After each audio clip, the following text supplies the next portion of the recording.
Rise and shine, rise and shine, yeah. Rise and shine. Happy Saturday, guys. Back again with another content. Now, guys, I know this one is a little bit late, but I have to come unpacking this disturbing story. Remember, I always say, guys, only see me if the stories are very important. You only see me when we have a content or two to unpack.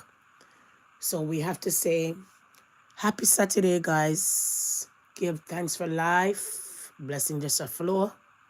Give thanks for health and strength, and give thanks for many other things that we take for granted.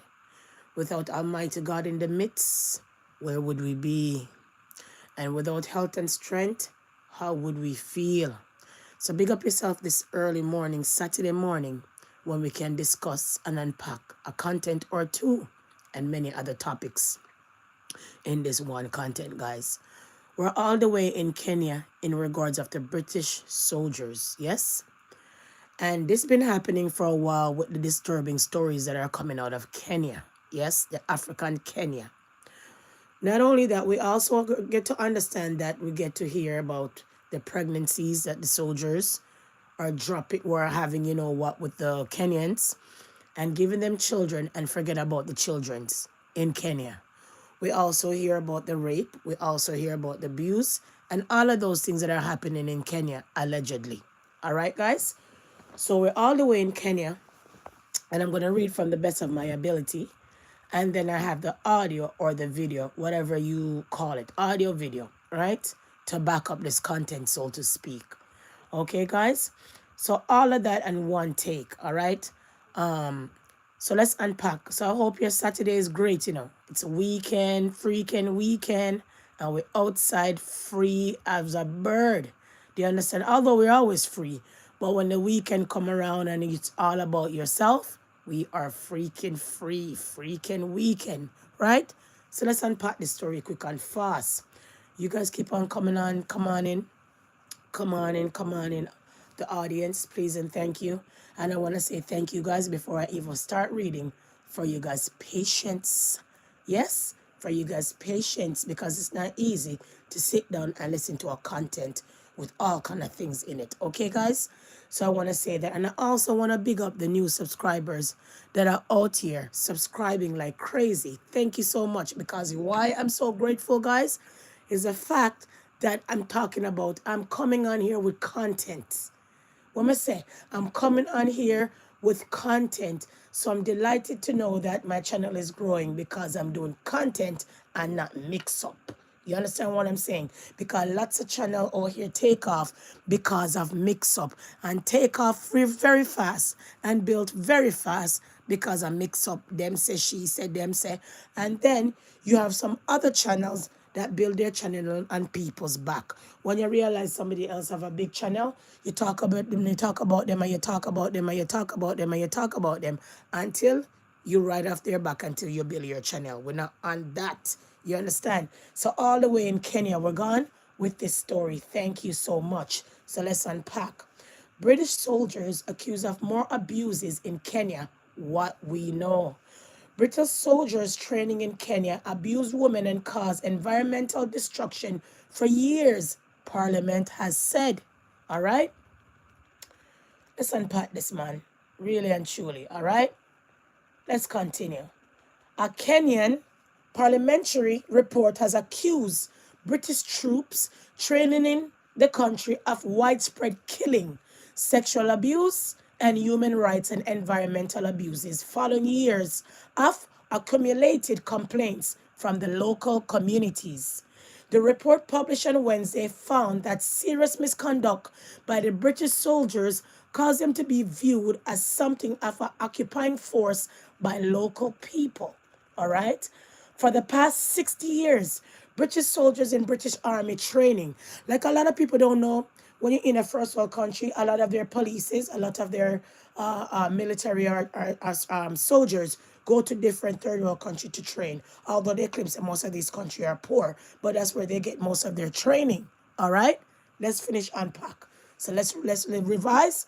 For the past 60 years, British soldiers in British Army training unit in Kenya Batuk have routinely trained in the East African nation, favored its temperate weather and realistic combat scenarios. However, they have attracted rising numbers of accusation of gross violation, ranging from killings to neglectful disposal of military grade, okay, military grade chemicals. So right now they dispose the chemical not great, and when it comes to health and all of that, right? The most notorious case was the murder of a 21-year-old Kenyan woman, Agis, which gained international media attention. So I saw that one, and we're also going to unpack that, yes? So people, when you have soldiers in the country training and raping, killing, brutalizing, and disposing great chemicals carelessly, we have to come and chat. We have to come and talk. Yes? Let's continue. Community activists who have for years sought redress in Kenya courts told AI the report's publication represented an enormous victory, not just for Kenya, but for other African countries which host foreign military base on their territory, but are wary of the regulating them. The Kenya Parliament the Kenya Parliament has demonstrated that the British Army is not above the law, said James Maggie, founder of the grassroots advocacy group Africa's Center for the Corrective and the Preventive Action, ACCPA, which has been at the forefront of bringing community grievance to Kenya courts and which advised lawmakers during their investigation. All right? The impunity that has been perpetrated by these forces has been appalling. The world has seen that African parliaments can take measures to combat injustices by these forces, and Kenya has become the first country in Africa to do such a thing, he added. Here's what we know about the report, the most serious allegation against the British troops, and what will happen next. So they've been training in Kenya, right? All right. British Army Training Unit in Kenya, a permanent training force based in central Kenya, has been stationed there since Kenya independence from the UK in 1963 and has about 100 permanent staff and some 280 rotating short-term troops from the United Kingdom. The units train British troops and provide anti-terrorism training for Kenya troops fighting the Al-Shabaab armed group as agreed in the UK-Kenya Defence Cooperation Agreement, which since 2015 allows both armies to share intelligence and training. So wait a minute. If Kenya is training their army, yes, and the armies is training their army and UK military is their training, and they're sharing the same intelligence and training, what if war break loose? Then they would already know Kenya's secret. So this is damning, but I'm not surprised. Let's continue. In 2022, the UK government reported that Batuk had contributed more than 5.8 billion Kenya shillings, 45M, to the local economies, all right? In the local economies, in which is garrison or base. So the economies people, they basically said that billions Kenya shillings, 45M to the local economies, in which its garrisons are based, and that it employed more than 550 local staff. Local business called the Batuk training site also benefit from the unit present, it said. However, there have been numerous complaints from local people about the conduct of the troops. They say mishandling of dangerous training material, unexploded bombs left in the ground have caused serious injuries, and they have complained about how British soldiers behave towards Kenyan women in the area. All right? Many Kenyan women say they have been left to care for children alone after British soldiers they began relationships with left the country and end of their training. So it's almost like slavery days. Yes? It's almost like slavery days. All right? Where these slave masters would have children allegedly with the slaves. Okay? From long time, right? There has been no mechanism within the UK or Kenya justice system to hold British soldiers on the Batuk to account on the basis. The UK government initially pushed back against Kenya authorities' attempts to investigate the troops' behavior. In April 2024, therefore, the Kenya Parliament voted to amend the defense and amend the defense agreement with the UK to allow for local prosecution of British soldiers. Judge. The 94-page inquiry into the conduct of Batuk troops was released following a 1.5-year investigation by the Kenya Parliament's Defense, Intelligence and Foreign Relations Committee. The report examined complaints from the residents, in Lake Pia and Sabaru countries in central Kenya, close to where Batuk camp is.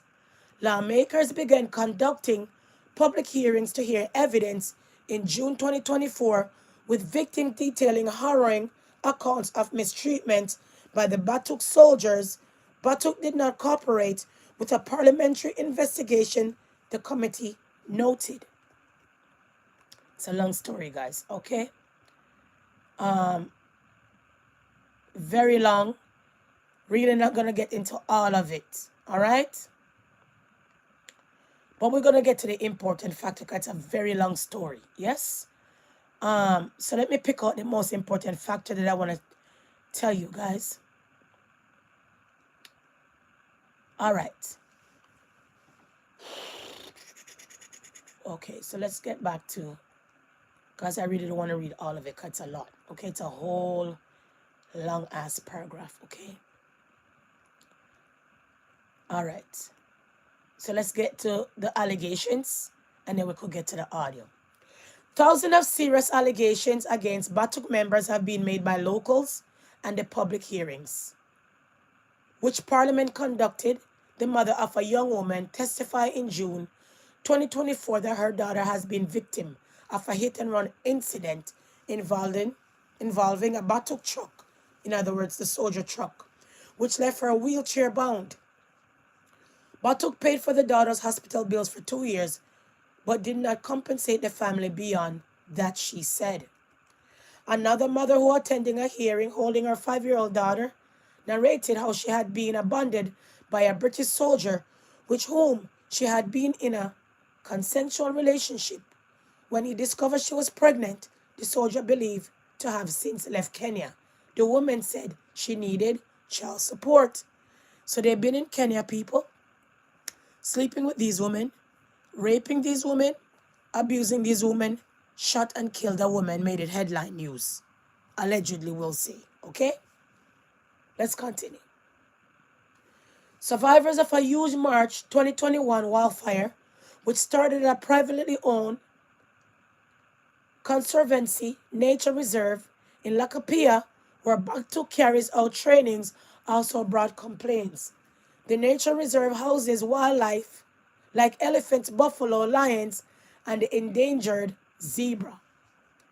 The blaze, which raged for 4 days, is believed to have started after Batuk used white lethal chemical during a training exercise. Resulting fire ripped through the nature reserve grounds, burning 4,900 hectares and 12,000 acres. It killed livestock and pushed fleeing wild animals to swaths of farmland further afield. Community members said the smoke was so heavy that it lingered for days and caused eye and breathing problems. So they're doing too much. in other words, right? One man named Linus was crushed by a moving vehicle as he rushed to help to put out the fire, the BBC reported. In 2022, the UK Ministry of Defence claimed that the fire was likely caused by a camp stove had been knocked over during an exercise. All right, let's continue, guys. In August 2025, the UK agreed to pay what is called generous settlement to 7,723 claimants who sued Batuk over the incident with the help of an organization like ACCPA. The BBC report the compensation amounted just to £2.9 million. All right? The British government also supported restoration of burnt areas on the conservancy where Batuk exercise continued to be held. Agnes' killing in March 2012, the black woman that they killed by a British soldier, was the most high-profile case in Batuk case. All right? Wanjiru, the mother of a 5-month-old girl, disappeared at the night of March 31 after last being seen with a British soldier at the Lion Core Hotel in Bar in Nakui. Her naked body was found 2 months later in a septic tank on the hotel grounds, close to the room where the Batuk soldier had been staying. The group of soldiers had left Kenya by the time her body was discovered. So they're sleeping with these women and discarding their body like any animals or any garbage, allegedly. The postmortem determined Wanjiru had been stabbed in the chest, had a collapsed lung, and had suffered from blunt force injury to her chest. She had been beaten and was likely still alive when she was placed in the tank, he said. It was not clear whether she had been sexually assaulted. Jaja. In June 2012, Kenya police asked 9 soldiers be questioned by the British Royal Military Police, but they say they did not receive any response. Wanjiru's family attempted to sue Batuk in Kenya, but the UK government argued that the Kenyan court had no jurisdiction over UK troops. Wanjiru's murder was resurfaced in October 2021 after a Sunday Times investigation revealed that a British soldier had murdered her, and that Batuk bosses knew about the involvement of the soldiers in her killing, but tried to cover it up. One soldier who went to the top officials after hearing a colleague identified at the time as a Soldier X confess to the killings was told to shut up. The soldier said Soldier X took him to the septic tank and showed him Wanjiru's body. Soldier X was not among the 9 soldiers in Kenya. Police initially identified, also poked fun at the murdered woman in Facebook posts, Times reported. The revelation brought renewed attention to the case, and at this time, UK government officially agreed to cooperate with a new investigation. So this is a long, drawn-out story, like I said to you guys. All right? And we're not going to drag it out, but I'm sure you guys end up understanding what's happening in Kenya. We get to understand that Kenya government has UK military training there, something called Batuk soldiers. We get to understand there's exploitation, sexually assault, all right? Neglectful of their babies and their mixed babies that they have, abuse, and also murder. Also lots of accidents. Also leaving their chemical or their bombs. When they dispose it carelessly, allegedly. All right, guys? So that was the paragraph. The paragraph is very long.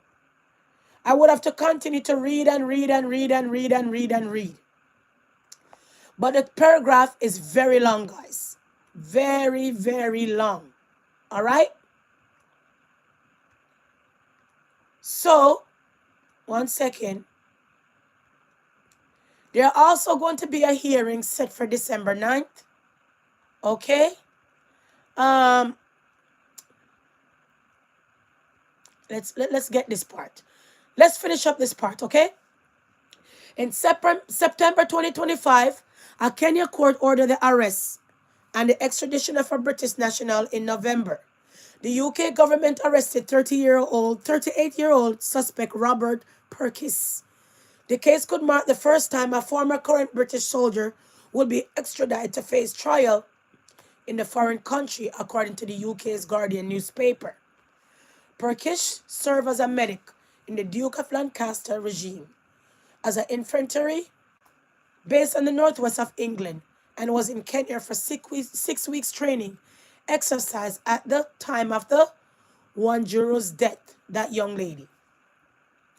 He appeared in the Westminster Court on November 7th, recent, where a prosecutor alleged that Purkis and others had regularly paid local women for sex, and they had been drinking heavily the night of Wanjiru's murder, the Guardian reported.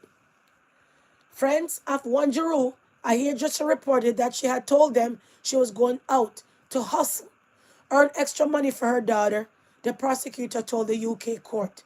So obviously, allegedly, it seems like she was a prostitute, allegedly selling sex. Like I shouted yesterday, that a lot of black women resulted to the Asian trick, prostitution. The court also heard the Purkis confess to the colleague about the murder of Wanjiru over sex that went wrong. Jaja. Purkis denied the allegation. His next hearing set for December 9th. All right? All right? So that's the mother and everybody, okay? Let's continue.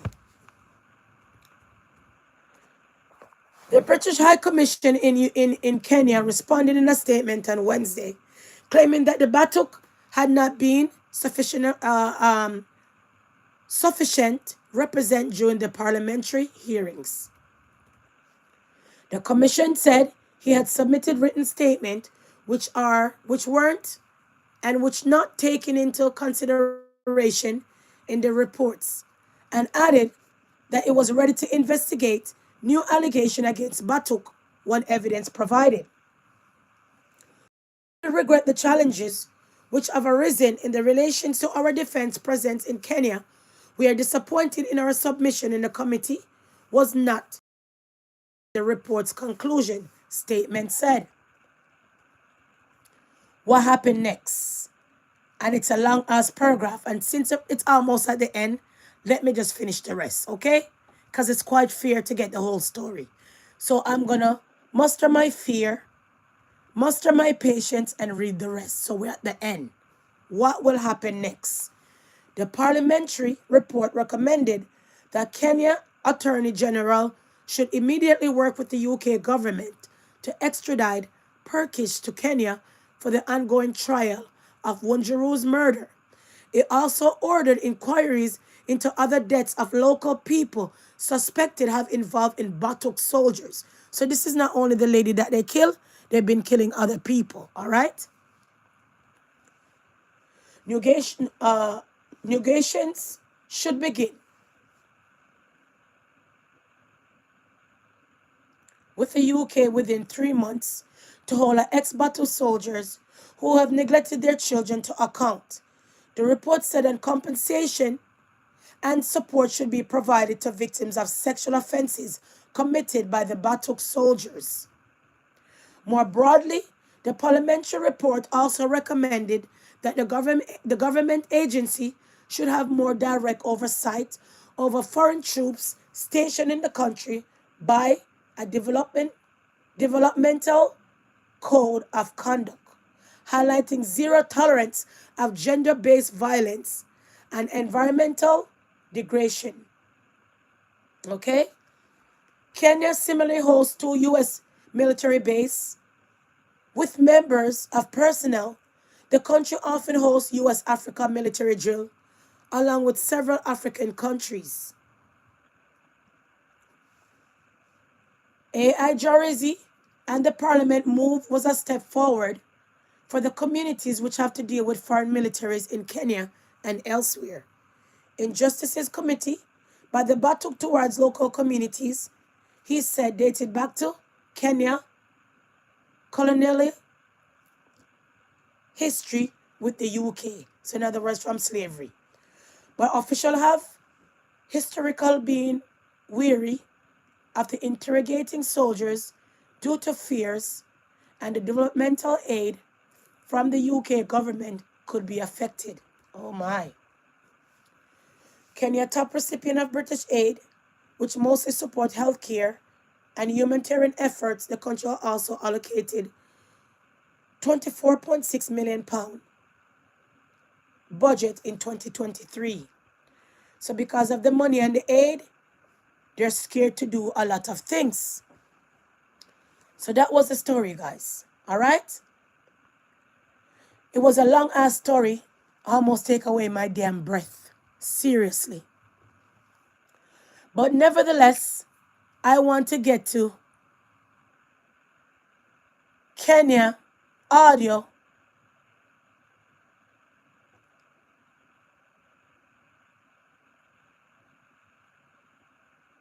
of the situation.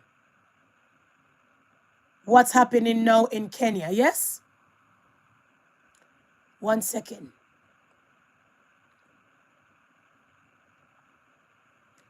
So, let's get to what's going on in the British, all right? So let's go with this one, quick and fast. Kenya has formally started the process to extradite a British soldier accused of murdering Agnes Wanjiru in Nanyuki in 2012. This marks the first major step towards justice in a case that has haunted the country for more than a decade. And the Attorney General's office has confirmed that extradition documents were submitted to the United Kingdom, that is on October 13th, 2025, and that monthly progress reports will be filed in court until the process is complete. And as Faith Magari now reports, the case continues to test diplomatic relations between Nairobi and London. In an incident that left many Kenyans shocked, 13 years later, the case of Agnes Wanjiru, whose body was found dead in a septic tank outside Nanyuki Hotel, Kenya has finally moved to extradite the British soldier accused of her murder. A case that has haunted the nation is now formally in motion beyond our borders. The extradition process was a nightmare to us, but at least now we are seeing the authorities are doing something. So we are also calling on the UK authorities as well to do whatever they can when the matter will be taken on their end, to do everything they can so that they can serve us justice, because they know how long we have been waiting. The Office of the Director of Public Prosecutions confirmed that the extradition request has been transmitted to the Attorney General, Kenya's central authority tasked with forwarding such cases to the United Kingdom. In court, it was revealed that 2 physical copies and 1 digital of the extradition documents were sent on October 9, 2025 through official diplomatic channels and acknowledged by the United Kingdom on October 13th. The prosecution requested that the matter be mentioned again in January 26th, but the court rejected that, demanding monthly updates until the suspect is either arrested or surrendered. The state has been elected to provide us with statements and all the evidence they intended to rely on in this trial, so that one, as the victims, we can assist the state with what we know, the evidence we have, and any other assistance we can offer to enable a fair trial. Justice Alexander Muteti warned that the case will not be allowed to go dormant, ordering the DPP file progress reports. So they're trying to get the soldier to fight to face consequences, yes? From there, we want to get to this one, okay? British soldier stationed in Kenya has been arrested on suspicion of rape, according to Sky News. The alleged attack occurred last month at a bar near the army base, following a visit by a group of soldiers.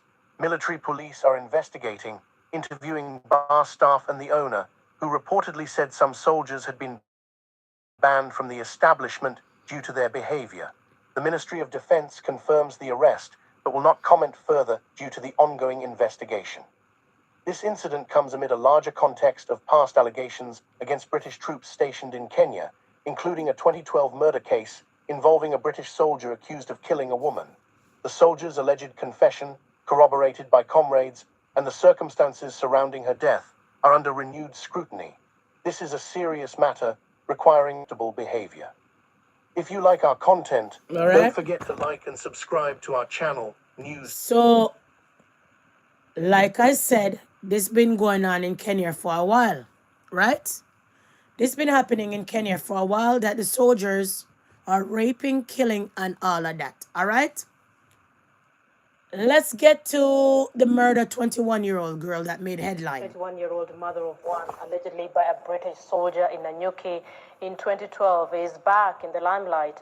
British High Commissioner to Kenya, Jane Marriott, in a statement, says the UK is cooperating with investigators in order to find the truth. The statement follows an article by the UK Sunday Times indicating that the soldier accused of the murder had confessed to fellow soldiers of murdering the woman whose body was found in a septic tank 2 months after she went missing. In March 2012, 21-year-old Agnes Wanjiru went missing after a night of partying with British soldiers at the Lions Court Lodge in Nanyuki. 2 months later, her body was found in a septic tank at the lodge. According to the UK's Sunday Times, the identity of the soldier accused of the murder is widely known in the army. The paper quotes a soldier, only identified as Soldier Y, who says, "He took me to the tank and lifted it up, and I looked in, and I just remember seeing her in there, and my heart sank, and I just said, I'll never forgive you for this, never." The soldier told the Sunday Times that they reported the matter to officers at the time, but the crime was covered up. Who did you tell? Everyone knew. But like the police or the senior officers or... They all know now. And do they know the name of the guy that was... They all know. It was a standing joke. Were you ever questioned by the police about it? Nope, never. Kenyan police or military police? Never, no one. No police, military, nobody. When I went to the military and told them, they basically just said, shut up and get out. British troops have for years been training at the British Army Training Unit Kenya, but took camp in Nanyuki. A post-mortem examination found Agnes Wanjiru, a mother of a 5-month-old baby, died as a result of stab wounds to her chest and abdomen. An initial inquiry failed to unravel the mystery behind the murder. In a statement, British High Commissioner to Kenya, Jane Marriott, says, in 2012, the UK's Special Investigation Branch carried out initial inquiries in Kenya, including providing information about British personnel to Kenyan police. No further requests were received at that time. Following the conclusion... So we're not going to drag out that part, okay? So let's get to the fatherless children that the British soldiers go to Kenya and have and leave these black women with their mixed children on the world, okay? So this is what they've been doing. They've been having babies with the mothers, raping the mothers, killing a lot of people allegedly, and all of these things. They've been happening for a while, and it made headline news. Let's get to the kids that are abandoned. Nicole Namoro is among hundreds of mixed-race children fathered and in most cases abandoned by British soldiers who came to Kenya to train under the British Army's training unit, Obatuk. Her mother, Generica, was working as a guard at the base when she met Nicole's father. It upsets me that he recognizes my child but refuses to formally give her his name. Recently he started talking to me. He says we should discuss these things outside the courtroom, but I can't have that conversation without guarantees.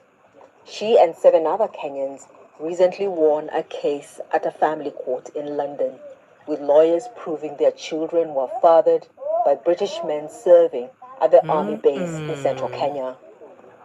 They use commercially available DNA databases to trace and match the soldiers to the children. The first time this kind of evidence has been accepted in a UK court. The ruling could pave the way for others to seek recognition, support, and potentially British citizenship. The greatest hindrance has been the fact that there has been no existing channel for redress for these kids and these mothers. So many times they walk at the barracks, they're chased away. So it becomes nearly impossible for them to get access to their fathers. Okay, fine. Now I'm all alone. Justine Wanjuko was born during colonial times. She says her upbringing was marked by rejection because of the color of her skin. See it there? I was born a secret. My mother had to hide me. My mother had to take me. So you guys are having sex with black women, and when they have the children, they mix. Now you guys like, ew, go away. Oh my. British soldier, come to the front. So you see what's going on in Kenya? You see what the UK soldiers out here doing? So not only that they're disposing carelessly their bombs and stuff, they're raping and killing people in Kenya and fathering children that they don't give a F about. Seriously? Let's continue. I live with my grandmothers for my safety. Her husband could not accept me. It led to their divorce.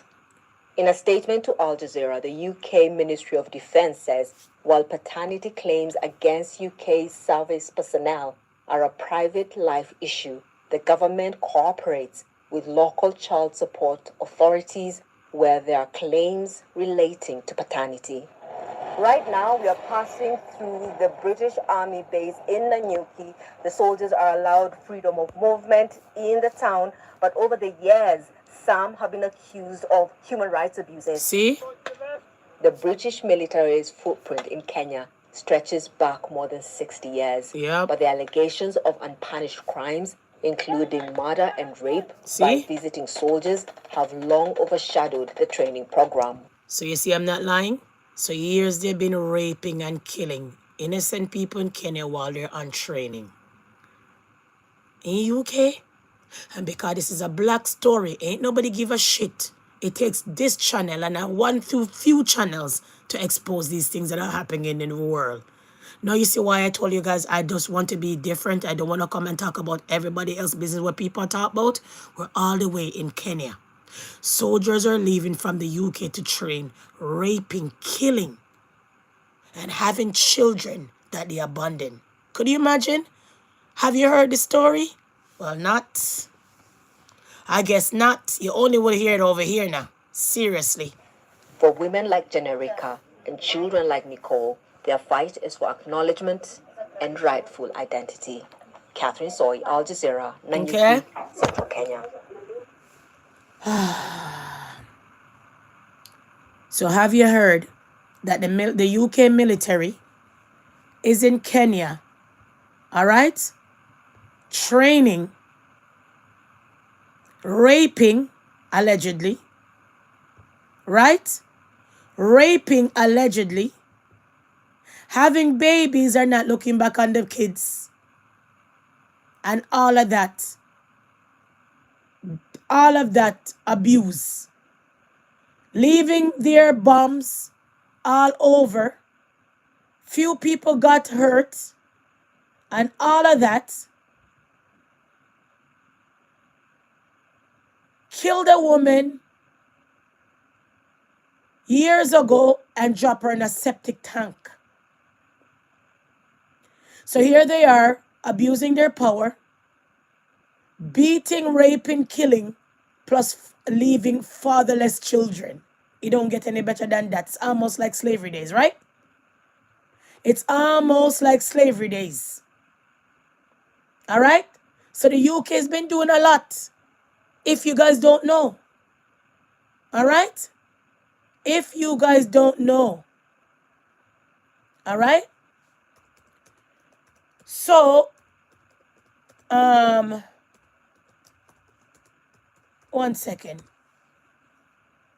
So let's get to the sexual abuse and the human rights situation. Let's get to this quick and fast. 1 second.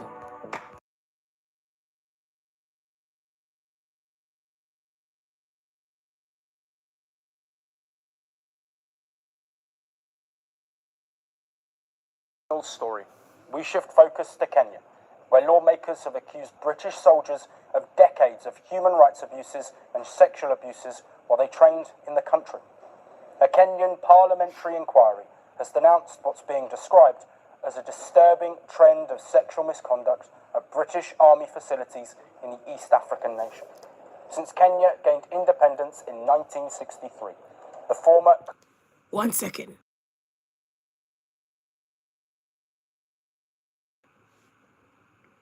colonial power has maintained a British Army training unit on the outskirts of Nanyuki, around 200 kilometres north of the capital Nairobi.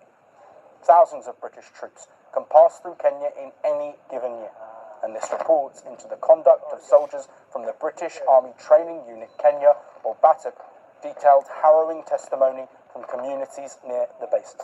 The report cites compelling evidence of widespread misconduct.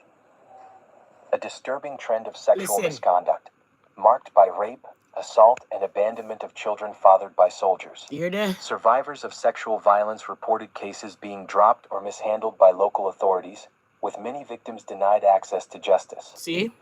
And in 2003, Amnesty International claimed to have documented 650 rape allegations against British soldiers in Kenya between 1965 and 2001. The British soldiers are also accused of evading accountability by refusing to cooperate with the investigation. The UK High Commission affirmed readiness to investigate the allegations once evidence is provided. The UK High Commission also said it deeply regrets the challenges which have arisen in relation to their defence presence in Kenya. Now, this report comes just weeks after the arrest and detention of Robert James Perkins. The one that killed the woman. The 38-year-old soldier being held in Britain is accused of the murder of Kenyan Agnes Wanjiri in 2012. The 21-year-old mother was found dead in a septic tank. So from 2012, this man has been accused, and because he's a British in the British soldier, it was hard to extradite him to Kenya. From 2012, we're in 2025 now. He's just reaching the peak of justice when it comes to this little girl. She was only 21 years old. Look at this nastiness. So these are the things that I'm talking about. So if you're in the UK, do you know that your UK soldiers are being trained in Kenya, not all of them, and raping and killing and brutalizing the Kenyan people, the community of Kenya? Did you guys know this? Well, I'm here to shed a light on this. It's been in the paper for a while now. You don't really see these things on news. Because when it doesn't favor some people, they don't talk about it. But when it's other national people, they're on the news and on it. So here we are with this soldier that killed the 21-year-old and his colleague. They were doing wrongs in Kenya, training in Kenya. All right? A hotel in Nanyuki. The British soldier's lawyers say he vehemently denies the murder, which has been a source of diplomatic tension between Nairobi and London. The report also recounted a harrowing 1997 incident in the village of Archer's Post. The report details how 30 women were gang raped at knife point. You hear? Inside of their own homes. You hear? And it is not just human rights and sexual abuse. So rape are going in Kenya hard by the soldiers. They're only there for training. And the way how Kenya is coming out now, Kenya has to be very careful. Because remember, Kenya get aid and all of these things from the UK. Remember, the UK and Kenyan have a partnership that the soldiers can come there and train. But the soldiers are coming there and training and brutalizing the woman, gang raping the woman, leaving them fatherless with those children, and abusing the woman and killing the woman, allegedly. Because this hasn't proven in court yet. It's just an allegation, guys. All right? That are detailed in this report. Consistent patterns of gross negligence by BATUK in the handling of unexploded ordnances, leading to multiple civilian injuries and fatalities. The illegal dumping of military waste and toxic materials. Not only that, as you guys hear, they're leaving all kind of chemical like mass destruction weapon, basically.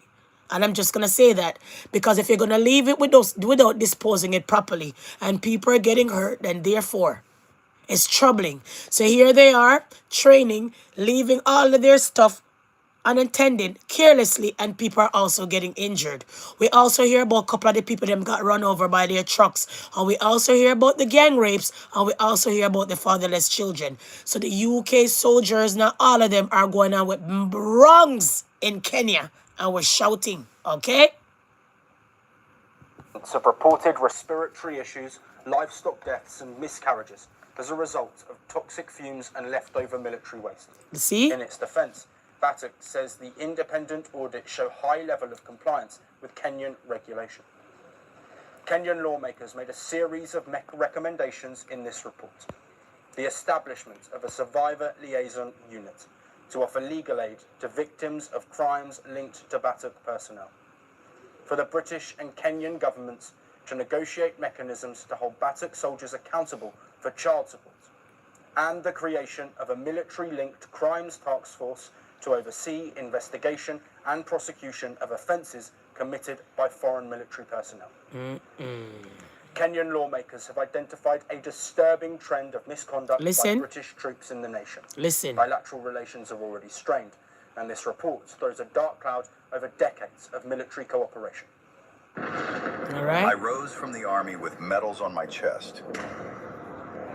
I spoke of freedom from colonial chains, but I tightened my own, and I trusted only my paranoia.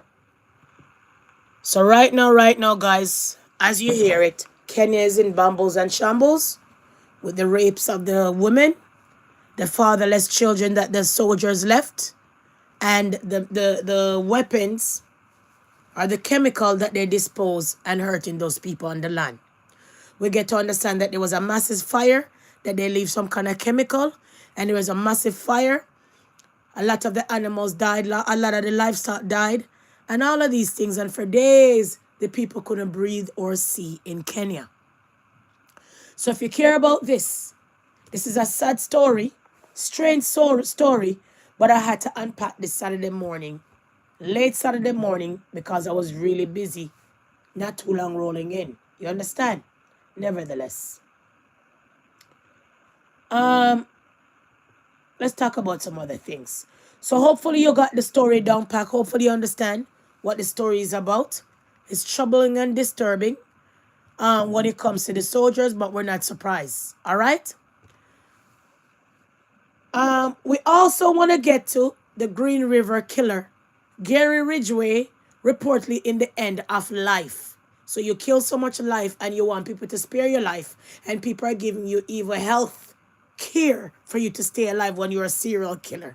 Let's get to Green River killer story at this point in time, that he made it in the news one more time. All right? This breaking news tonight at 7, one of our region's most notorious serial killers is reportedly entering end-of-life care. That's Gary Ridgway, terrorized the Seattle area throughout the 1980s and 1990s. And this is a list of his known victims that he posted killed by investigators in King serial County. killer, you know. Targeted vulnerable girls and women. At least 48 murders are linked to Ridgway. Now, 48. some women are still missing and others have not been identified. You hear? Thanks for joining us. I'm Monique McLaughlin. And I'm Gary Horker. Now, take a look at this 20-year change over time. You remember the Ridgway? This is him now. Gary Ridgway, before, the King County after. Jail held him for 5 days in 2024.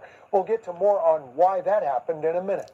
We have breaking team coverage right now, looking back on Ridgway's convictions. First, let's get to Cairo 7's Jake Chapman, who spoke with the reporter who broke this story today. Jake, we're hearing conflicting reports from the Department of Corrections about his health. Listen. Who cares about his health now? That's exactly right, Monique and Gary. According to the Department of Corrections, these reports about Ridgway's health are, quote, inaccurate, and nothing has changed when it comes to his health in recent years. But the person we spoke with at Cairo Radio told me there are 5 sources who are incredibly close to this case that are telling us that Ridgway is entering near-life stages at a Washington State prison. Now, Charlie Harker with Cairo Radio told me look at the mongrel dog. Specifics on Ridgway's exact condition, but says they are all very close to this case. He's also spoken with victims' families. 48 victims, and some of them, they didn't identify. Some of them, they don't know where they are. 48 victims. This man is a serial killer back then. Okay? So he made the news. Wow. Nothing of Kenya don't really make the news, but the serial killer made the news. Over the years on how painful all of this has been. He's also spoken with the Green River Killer himself several times, and he tells me when he heard the lack of emotion in his voice when describing these murders, he says it still haunts him to this day. Jaja. And for him, logically, which makes no sense to anyone else, logically to him, he believes that's a stress release. He is trying to get back at an ex-wife. These families have gone through absolute hell, some of them for more than 40 years now. Could you imagine? Ridgway's plea deal helping him avoid the death penalty. So they never gave him the death penalty because he showed somewhere some of the bodies. But this is 48 murders and more, counting. And he never got the death penalty, guys. He was allowed to sit down there and eat and drink till he made news again. So when you're privileged, you're very privileged. How can you kill 48 people on counting and you still never get the death penalty? When people out here getting death penalty for little things. So when you're privileged, you're real privileged, right? So that was the Ridgway, the Green River killer, Gary Ridgway, and he made it in the news again with his uncivilized self. All right? From there, we want to get to this story. Now imagine you are a sergeant. Imagine that you're powerful, you're already a sergeant. Imagine that there's a Santa Claus parade and you decide not to go back the other way. Not to take the bus. Not to take the train. Not to take anything to go around the Santa Claus parade. You decide to mount the sidewalk. Drive on the sidewalk because your name is Sergeant. You're off duty. So although when you're off duty, you feel like you have more power than the community. This is the same sergeant that end up in a accident and walk away and she came off scotch-free. This is the same sergeant, guys, that harassed a colleague, even call airport road to see if the woman traveled to Jamaica, told lied on the woman that she went to Jamaica, harassed the worker some more, and end up getting promoted. But what we come about is not her racistness. What we come about is not in her incompetence. It's not her animal ways. Is the part where this woman mount the curb to drive around the Santa Claus parade, think she was invisible to the law. When people start to report the car going on the sidewalk, nobody knew that this was a sergeant.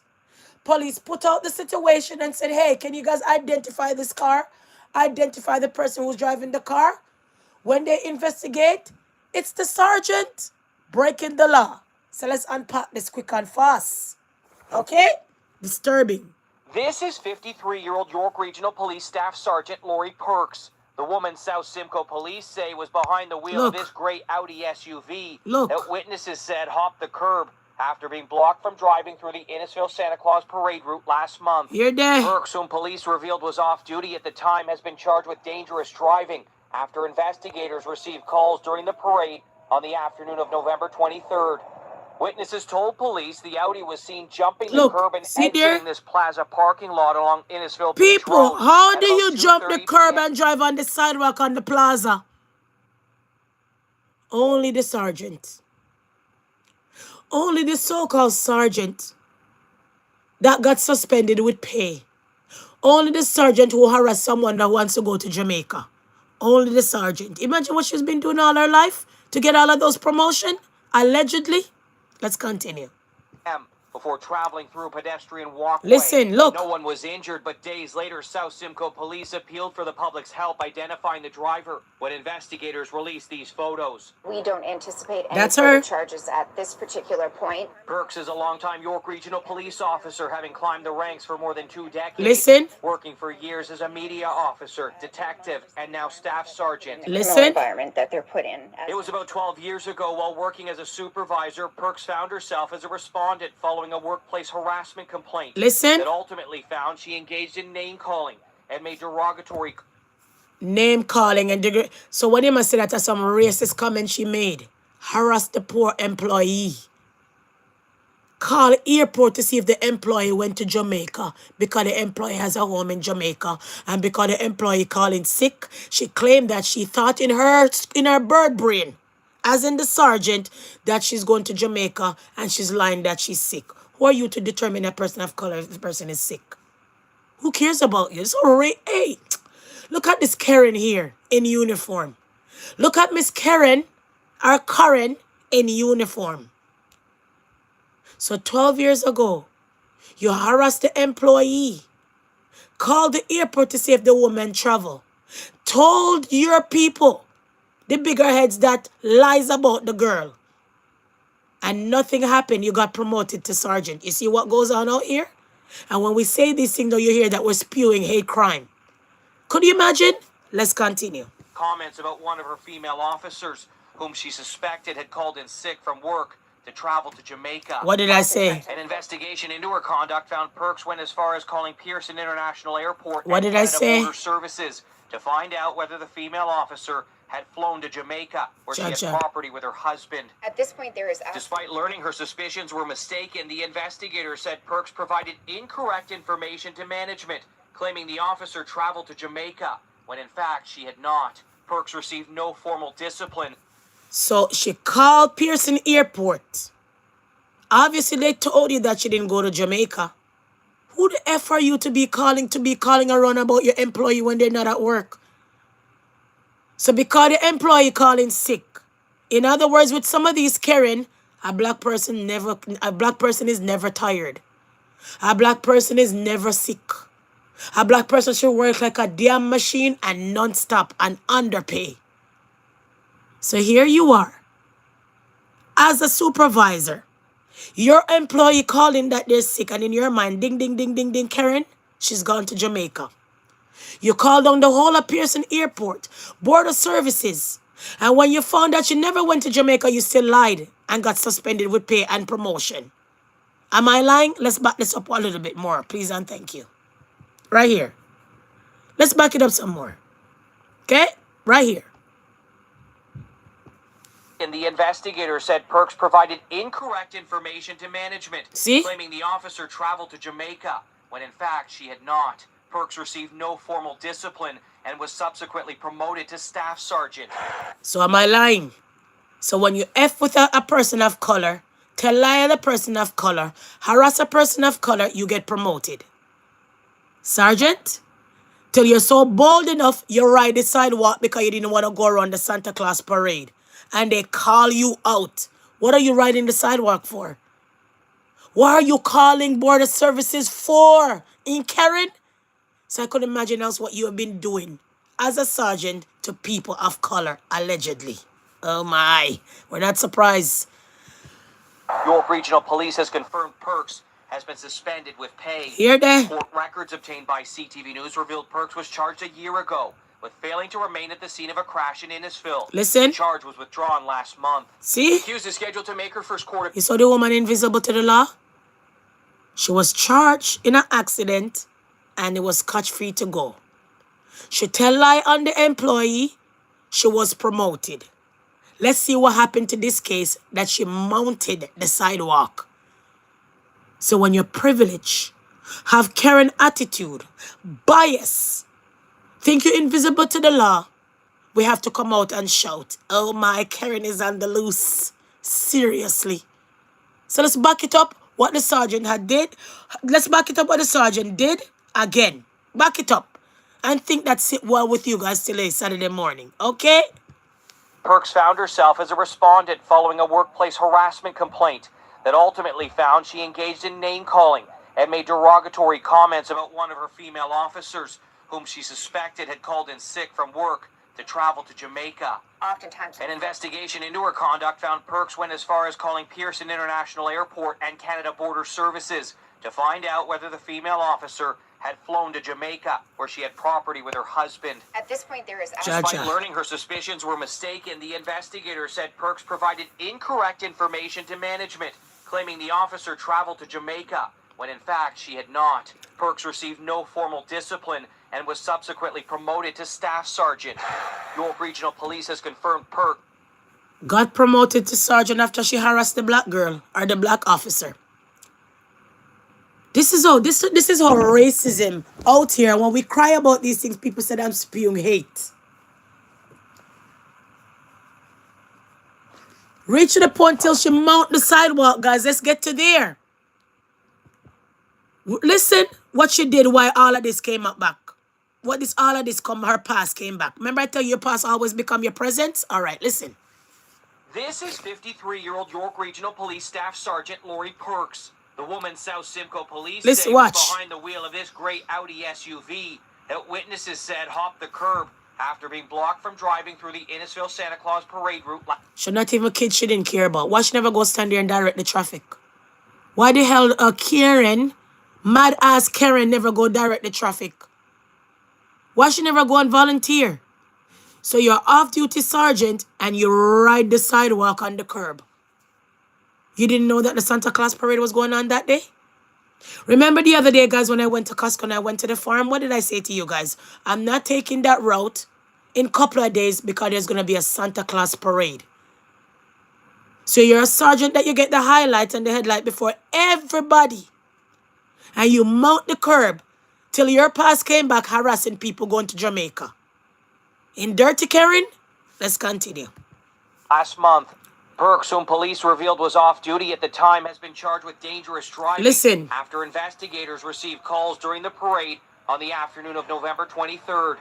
Witnesses told police the Audi was seen jumping the curb and exiting this plaza parking lot along Beach Road at about 2:30 p.m. before traveling through a pedestrian walkway. No one was injured, but days later, South Simcoe Police appealed for the public's help identifying the driver. It's the public put out her face out here, Nobody knew who she was, It's the police put out the car and say public help.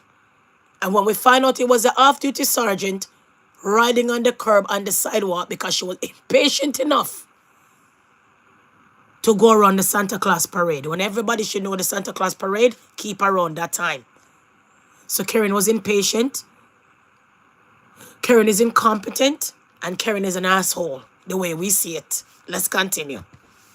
When investigators release these photos, we don't anticipate any further charges at this particular point. Perks is a longtime York Regional Police officer, having climbed the ranks for more than 2 decades, working for years as a media officer, detective, and now staff sergeant. The criminal environment that they're put in. It was about 12 years ago, while working as a supervisor, Perks found herself as a respondent following a workplace harassment complaint that ultimately found she engaged in name-calling and made derogatory comments about one of her female... some racist comment. Remember, I tell you that. Let's continue. Officers whom she suspected had called in sick from work to travel to Jamaica. Oftentimes... An investigation... I could imagine.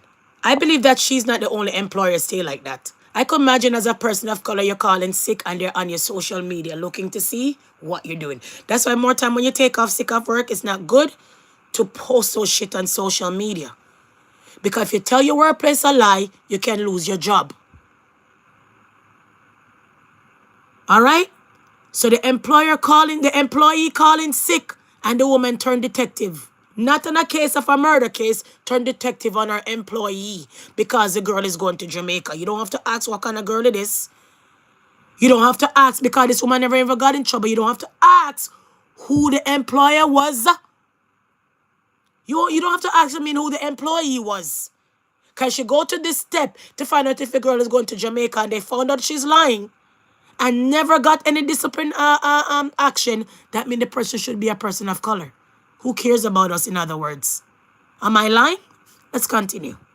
Into her conduct, found Perks went as far as calling Pearson International Airport and Canada Border Services to find out whether the female officer had flown to Jamaica or shared property with her husband. At this point, there is... Despite learning her suspicions were mistaken, the investigator said Perks provided incorrect information to management, claiming the officer traveled... So if her suspicion was incorrect, she called the border service, they said, nope, that girl is not on the plane. Nope, she's nowhere on the plane unless she used a different passport, right? Her suspicion was a lie. She still went to go tell management that the girl went to Jamaica. So possibly maybe the girl even lost her job. This dirty Karen. Karen with the blonde hair. Karen that on the loose. Karen that end up growing up with a biased intention and end up being sergeant with her biased intention. So if Karen can tell that drastic lie and go and tell her management that drastic lie, imagine what she do in crime scene. Allegedly. Imagine that she do with other people when she not find no crack cocaine, she not find no weed, she not find nothing. She say, yeah, I found it. Here it is. Could you imagine? Allegedly. In Karen. So you're outrageous, but we're not surprised. When you guys are privileged, that's what goes on in the world.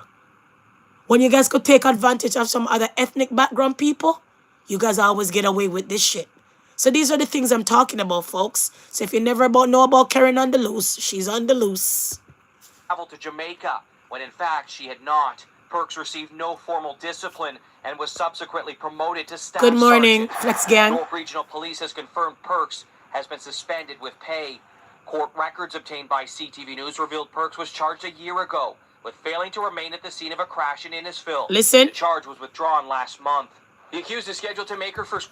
So she will be in court, guys. So we're going to be on that story like fly and shit. As soon as we found out about Mrs. Karen, we'll come back and say, hey, guys, Karen walk away scotch-free again with that incident, mounting the curb, going on the sidewalk in the community because Karen was so impatient like heck, didn't want to go back the other way from the Santa Claus parade. Till her past come back up. 12 years ago, harassing an employee that went to Jamaica, calling the border services and all. When that wasn't good enough, she went to go lie to the management. Yeah, she went to Jamaica when she didn't. So if the girl never go on the plane, what should it take? Her wing? Karen, what did she use? Your blonde hair and fly? So these are the things that I'm talking about. When you have officers like that biasing at them feelings and still have a job of power, it's dangerous. So we had to unpack. You understand? Court appearance okay, early people? in the new year. So court is going to be in the new year. So we're going to be on that case. Quick and fast. All right? From there, guys, we want to talk about some other things. Which, hold on. Because I'm going to jump off of this sooner or later. All right? Let's get, since we're talking about the Santa Claus parade, let's get to the shocking Santa Claus. Quick and fast, okay? Yes, well, at this time of year, there's no bigger celebrity, of course, than Santa Claus. So how did our beloved Sydney City Council decide to celebrate Santa Claus and the Christmas festive season? If you happen to have kids tagging along to the city this year, this is, great of you. Listen, watch this. We've been sent a rather interesting Look video this. of a Look Christmas at Santa Claus. celebration put on by the Miss city Claus. of Sydney. And Look here. Liz was there. She recorded the video, and she says, as a mother of 3 young children, it was concerning that they have these sort of performers at these sort of events. Most of the attendees were children under the age of... This is a man trying to be Mrs. Claus. Wear a dress in front of children and I jump up with his whole of his balls lingering out of his boxers. I mean, it wasn't showing, but when he jumped up, you can see the nastiness under. So a Santa Claus situation, atmosphere, and you're out here jumping like a loose ball. Put on Mrs. Claus clothes. Look how you look. So these are the things that they're selling out here in the public to your children. Let's continue. 10. Look at that. We went down to Look at that. Place. We got the idea that it was going to be a family fun event. Georgia. Anyway, so this person comes up on the stage Look. wearing a Mrs. Claus outfit, a male, jumping up and down. His dress was flying up. Look. You could see his undergarment, everything. It was absolutely So, horrendous. wow. I'm not laughing because it's not funny. I won't laugh because it's disturbing and troubling. But let me tell you a story. Let me give you another part. There was a man here dressed up like Santa Claus around this time of the year. Okay? I don't believe that my children should sit in Santa Claus lap. But I like back in the days when they were younger, you would go to the mall, take some picture with Santa Claus, just standing, but not sitting in his lap. My kids are so big now these days that sometimes they don't even care about the Santa Claus itself, but they care about the gifts. So there was a man. He's a landscaper. But other than his landscaping job or business, he plays Santa Claus every year. 1 second. Excuse me. He plays Santa Claus every year, guys. When we hide, this man is in the mall taking pictures with young kids. But when we hide at night, this man was killing gay men. Would you like me to go to the story? He was killing gay men in the village, downtown in the village. gay men of people of different ethnic background. And this man been killing and killing and killing and killing. And you know where when he cut up the body, you know where he disposed the bodies, guys? In the plants. In the flower bed. In the plants of when he come in to plant your plant. Police investigate. Claim say they don't know who's killing those gay men in the gay village. When they hide, not the landscaper, aka Santa Claus. So you have these people come out here, dress up like anything for kids, and them evil, no hell. Would you like me to give you that story? Quick and fast, since I mentioned it. I don't like to tell you guys something without the receipt. So let me see if I could find it. If not, I'll kiss my teeth and move on, because I got to go. All right, guys? 1 second. So since I gave you guys that story, it will be quite clear for me to show you guys the story. Or tell you guys about the story, rather. So let's see if I could find the story. Where I'm at. Okay, 1 second, guys. Let's see if I could find the story. It was a disturbing story. He killed more than 4 men. And the reason why the police dorm on him, because he ended up capturing a white guy and I was about to kill him. When they went in the house, the white guy was tied up on the bed, ready to be devoured because he liked men. Yes? 1 second. Okay, so the killer, let me just put it in that way. Killing gay men in... Let's see if I could find it this way. 1 second. I don't remember his name. All right. So it happened about 7 years ago. All right? The Toronto Gay Village Killer, Canada. All right? This is it. See the dog shit here? And when he dress up like Santa Claus, you can't say that this man is not innocent.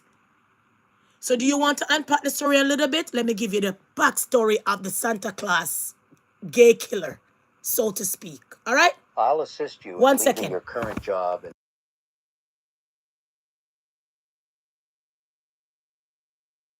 Murder victims. Listen. Police aren't revealing much more as to what happened to Andrew Kinsman or Salim Essen. Just that their killer is allegedly a 66-year-old landscaper named Bruce MacArthur, who, as of today, has been charged with 2 counts of first-degree murder. As of right now, interviews are taking place, and police have secured 5 properties. So what was he? A landscaper. Where did he bury the body? On the people, them property. Cut them up like mulches. You know how we'll take the leaves that we rake from the front and the backyard? And you know how I told you guys that I don't throw up my leaves? I don't put them in a brown paper bag to go give it to the garbage truck, because those are the same leaves that they're going to grind up and come back and sell you. So we use our natural leaves to make mulches. Remember I told you? The man was cutting up the bodies like how you cut up wood and bury them in pots.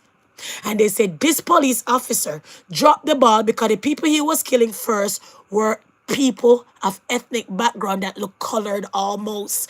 Only when the police act was when a white person end up missing, the news said the people who come on to this police officer and said, hey, you never did a good job. But nevertheless, let's continue. 4 in Toronto and 1 in Madoc, connected to Bruce MacArthur in an effort to further investigate these occurrences. See it there? Police won't discuss the evidence that led them to MacArthur or how the 2 men died. We have a pretty good idea of what the cause of death is, but I'm not ready to discuss that yet. They haven't even found their bodies. I'm well aware of the difficulty of prosecuting people without recovering the bodies, but in this case we believe we have strong enough evidence where we can do exactly that. And police believe MacArthur may be responsible. So when he looked like this and his big belly and his face, his beard is white and stuff, and he put on Santa Claus outfit, you don't know what this man is about. This man was in the mall, taking pictures with kids, as you can see, playing Santa Claus, volunteering every year to be Santa Claus, holding young boys and young girls on his leg. But when we hide, he was gay and killing gay people in the gay village. Serial killer, we call him. So this is a Santa Claus a man that dress up like Santa Claus every year. So when I see that other man dressing up like Mrs. Claus and I jump up and down, you have to be very aware. They're weird out here. They're very weird out here. No hate, nothing. Because I don't give a shit who you want to lie down with. Tell it to God. But no, man. You're out in the public playing with children when you have that kind of beliefs. When you're out here killing people at night, landscaper by day, Santa Claus on the weekend. So these people have split income, split personality, and I don't know how to sum it up, but the man was out here killing and he was a Santa Claus. So that's the story, guys. So every time I have a story and I have a similar one, I will give you guys it, because this is it. It's similar to that man who's jumping up on the stage like a damn ass. The way I see it, moving on. So that was it, guys. All right? Just remember, guys, what we came about. We came about the UK soldiers in Kenya killing, raping, and all of that. All right? So if you guys never knew about the Bruce MacArthur story, now you know. The man was a serial killer, playing Santa Claus by day, landscaper in the day. Yeah, the man had 3 different things, but his mind was screwed up. Cutting up the bodies, putting them in the plants. Look up that story. His name is Bruce MacArthur, Santa Claus, serial killer in the gay village. Look up that story and get the full pledge, okay? Quick and fast if you care. Nevertheless, people, we're going to wrap up this live. I think I sit here long enough and I read too much. So I got to run. All right, people? But nevertheless, what else we want to unpack on the masses and the massive? What else we want to talk about? All right. So Victoria passes a law that 14-year-old kids can get the debt. Oh, Jesus. I don't want to talk. Let's go to Victoria for a second with the new law. Let's see if I could find it quick and fast. 1 second, commercial. Constant pain.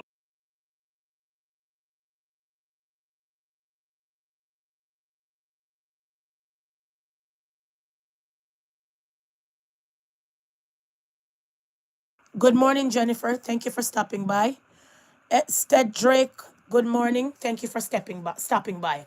At times, I don't watch the comment section because you guys hardly talk, so I just talk and talk and talk. And when I catch on that you guys say hi, I said, good morning. Happy Saturday. Thank you for your patience. Thank you for inviting me in your home and many of your devices, okay? So let's get to adult law pass for 14-year-olds. So if you have a 14-year-old, hold tight. Caution them because law out here that change and pass at 14. Yes? Let's go back. Right here. Children as young as 14 could soon be jailed for life after controversial but powerful new legislation passed overnight. Live to Hope Wilson in Melbourne. Hope, the laws are connected to those adult time for violent crime policies. Listen. Now, it's a very similar slogan to that of the laws that passed in Queensland, and now Victoria has passed its own set of laws, getting tough on crime, a desperate move by the government to try to bring down those soaring crime rates here in Victoria.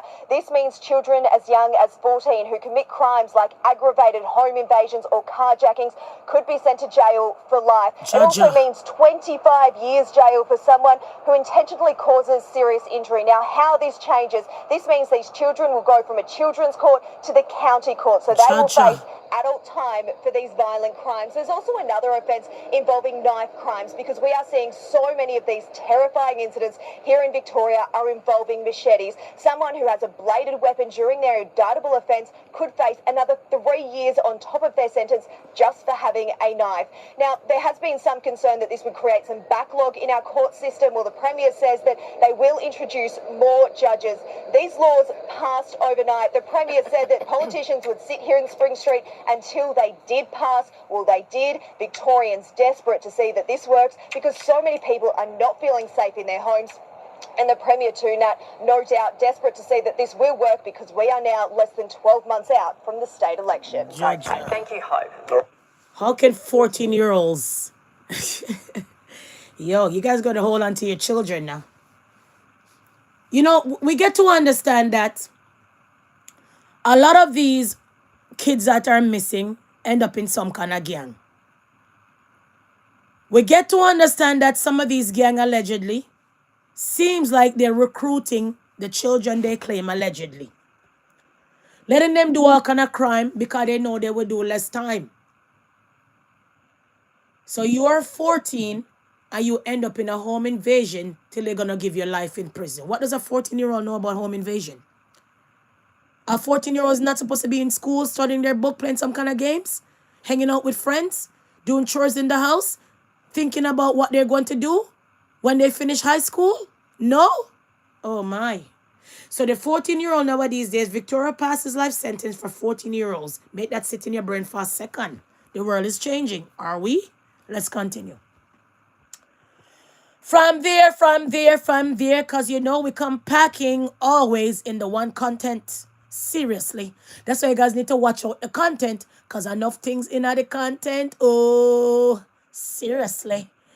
But nevertheless, guys, let's get into the phone for a second, the big bad phone. 1 second. So let's talk about some things. We want to talk about this. So remember, me and someone was on this live, agreed to disagree yesterday, in regards of the war crime, in regards of the so-called cartel on the boat that they throw the missile in. Well, because the big man in the military talk, he lost his job. So what are they hiding? If these people were really drug dealers, and you throw the missile, bow, and blow up the boat, bomb up the boat, more than 87 people have killed that way, underwater, because you guys claim said they are war and terror with the drugs. There was 2 people clinging to the boat, and the law says if you bomb somebody and they're survivors, you're not supposed to kill them. You're supposed to rescue them and apprehend them and do the do. Well, because this head military man come and speak out, they say, see the door here, black man, go out. Get out. Move. Get out. Shut up. Get out. So they fire the man. Why would you fire the man? Because he come and speak. You know why? Because it's a war crime and America is hiding something allegedly and they know they're going down for this. So when a head military come and say, oh man, that is a war crime. Oh shit. And you fire him, something is wrong. So that's why you can't beat me over here if you come tell me, oh, you like drug dealers and drug dealers and drug dealers and there were drug dealers and there were drug dealers. Yeah, right. The only way I would know they're drug dealers unless you don't bomb up the plane, the boat, and you apprehend them and say, guys, this is a whole kilos of crack cocaine. Then we can rap, then we can talk. But this point in time, I win this. Because here comes more receipts, more evidence that they're hiding something. So you hear what they tell him? You're either on the team or you're not. The man who told them, kill them all, told the 60-year-old in the meeting, when you get order, you move fast, don't ask question, get out. You saw him bad? So you can send the military to go bomb up someone, kill them all, because they're drug dealers. And when the head military come back and say, nah, ma, that was a war crime, something is wrong here, you say, get out. He's 60-year-old. So what do we always say and shout out here? A lot of us, when we reach in our 40s, when we reach in our late 50s, when we're in our early 60s, not going to retire in our jobs, we're going to be out here job hunting in our old days. So you see, the military man had to step down because he said, something is wrong somewhere. So who want to come argue with me and tell me say these people were drug dealers that they bomb up? Anyone? Let's move on. Told you guys America has something to hide allegedly, and it's going to come out. And when it come out, I want you guys to come have this conversation again. Seriously. Let's run on quick and fast now, please, and thank you. You know what? What time is it? Oh, no. I'm over my time. We're not going to talk about anything else other than this, and we're going to wrap up the live. Okay? Give me a second, guys, please, and thank you. Thank you for your patience. Thank you for your time, your lovely time, your precious time. Because it's not easy to sit down and listen to me talking all the time, and a chat, and a chat. So I appreciate your patience. Thank you so much. Let's get to this, okay? Trailer. 1 second. Remember we spoke about something yesterday?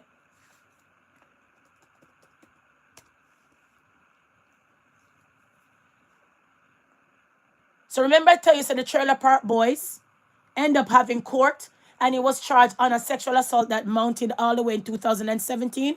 Remember, we always say you could hide, but you can't run. I remember we said that sexual assault has no expiry date. So let's unpack the Trailer Boy. Like I told you, remember I came and spoke to you guys about it a couple days ago. Let me see if I could find it, because sometimes I erase all of these things to reserve my right here.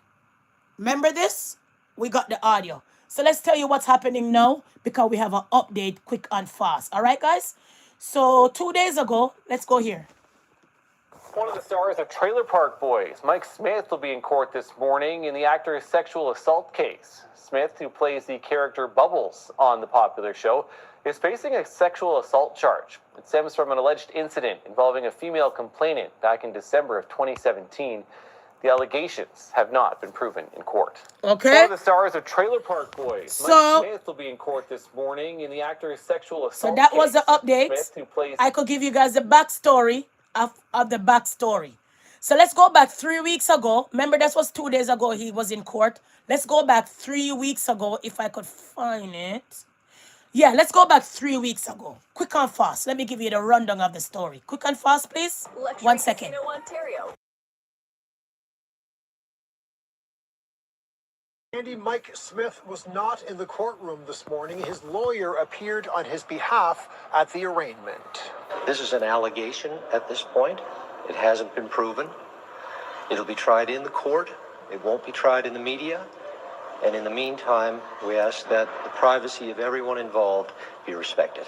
The single count of alleged sexual assault dates back to December 30th, 2017 in Dartmouth. Smith was charged by Halifax police last month. It is actually quite common for charges of sexual violence to come out later on into years following the alleged incident. Yeah, he has no expiry dates. That's not uncommon. We do see that regularly, and that's why there's no limitation for sexual violence. What did I say? In a statement, Trailer Park Boys Incorporated said they will not comment further on the case, and Smith has stepped away from his managing director role. You're there. The judge So he was a has ordered a manager? publication ban on the female complainant's identity.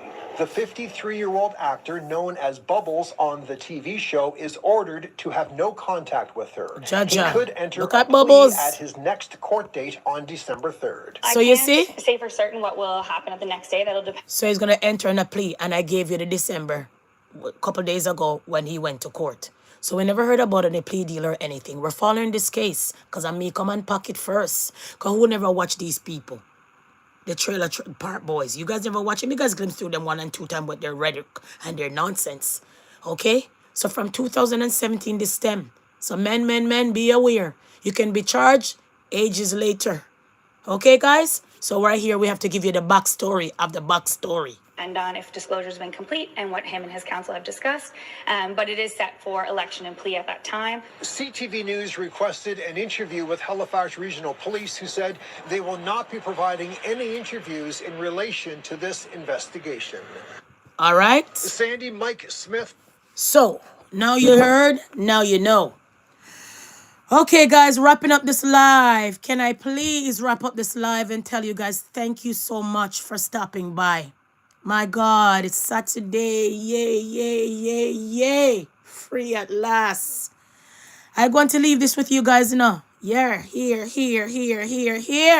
Happy Saturday. Sprinkle a little love into someone's heart today. Be a friend, be a blessing. Okay?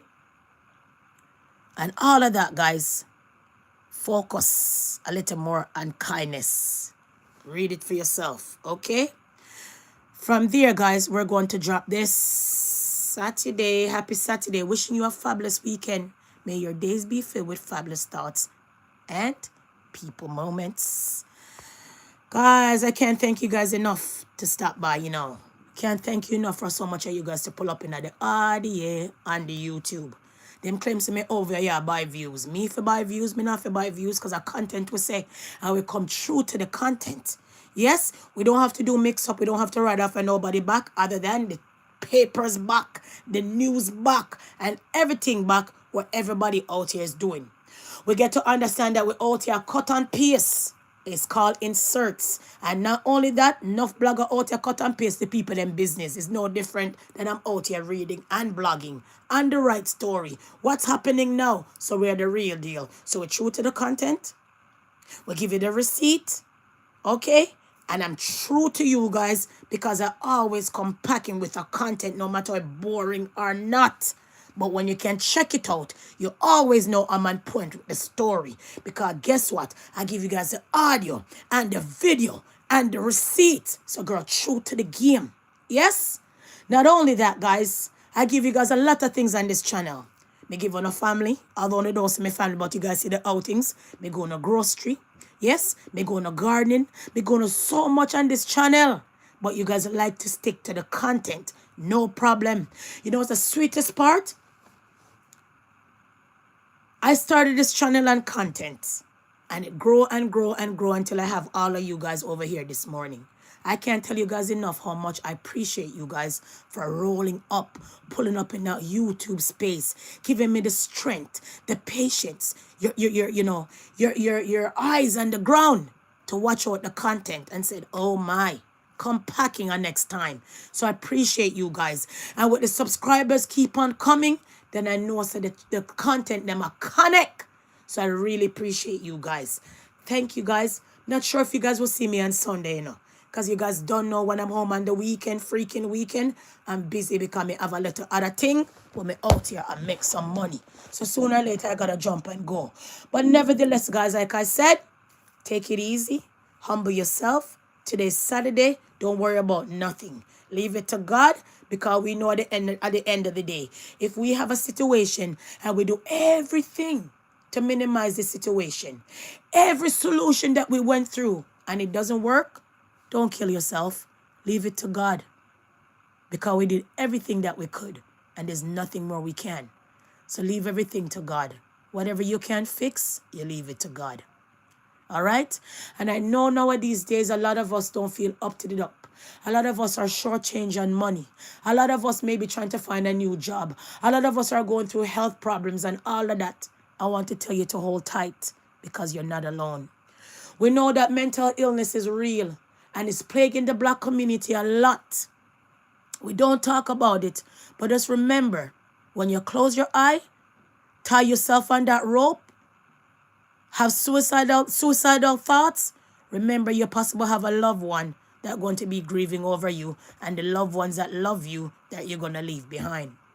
We know most of the time we don't have nobody's shoulder to cry on and nobody ear to listen. But just remember, the good thing you can do to someone today or many other days after is lend them an ear and a shoulder to cry on. Okay, guys? So I'll catch you guys another time. Peace and love until we meet again. Bye.